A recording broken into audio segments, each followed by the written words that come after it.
It's a little ambiguous, where is Africa? It would mean where are you, Africa? We can't see you. But on the other hand, it could also mean that where does Africa lie at the level of, the film, the entire film industry, So I'm thinking that Africa, especially for Rotterdam, it's with the Africa section, where is Africa, is trying to answer that question. What can Africa offer? You find in many international film festivals, also in Rotterdam, that Africa is quite underrepresented. In many parts of the world you find a lot of films, but not from Africa.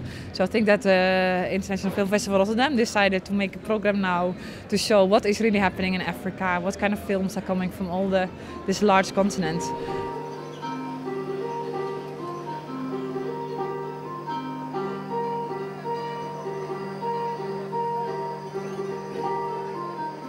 On one side you have great African cinema, which is mostly Francophile cinema for South Africa, which is heavily sponsored by or French funding, and make beautiful films on 35mm.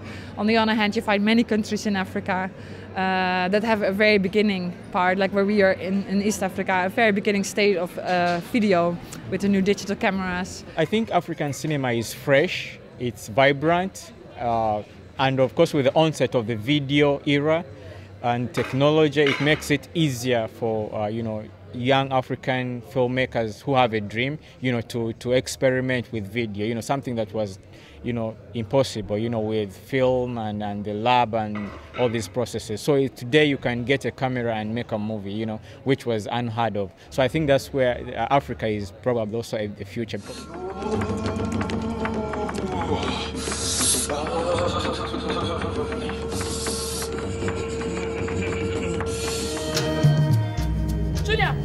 Julia! There's something evil in my house. That bitch is back!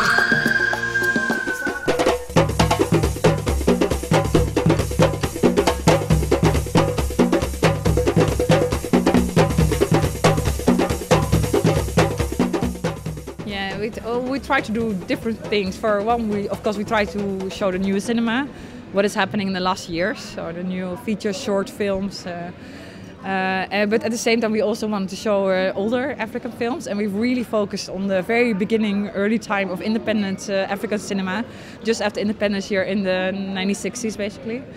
And then we also made special programs that combine African music and storytelling to silent films that were made even longer before in the colonial area, of course always by foreigners who came into Africa and had their own ideas of how to depict Africa.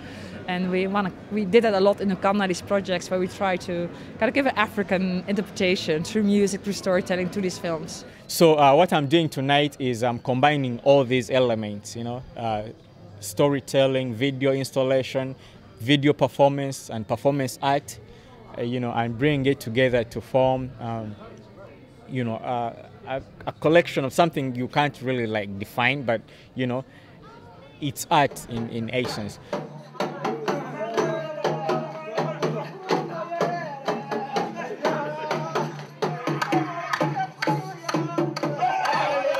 Today's digital, I call it guerrilla style, especially in Africa.